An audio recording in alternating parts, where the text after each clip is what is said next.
Pakiubos to, sir.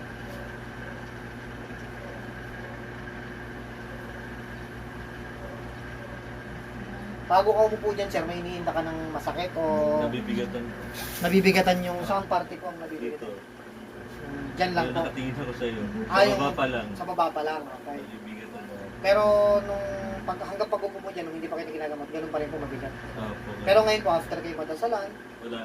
biglang, as in, biglang after Wala. kayo madasalan, biglang nawala. Okay. So, yun lang. Pinalayas ko lang syempre yung masamang espiritu kaluluwang ligaw. No? Eh, yung mga kaluluwang ligaw na yan kasi, ano yan eh, kailangan na ipagdadasal yan. Kaya lahat ng advice susundin siya. Ha? Tingnan mo, pantay na pantay natin mga siya. Pantay ang guhit, pantay ang guhit, pantay mo siya. Diba na guhit ng ano? Yan, pinaka-accurate eh.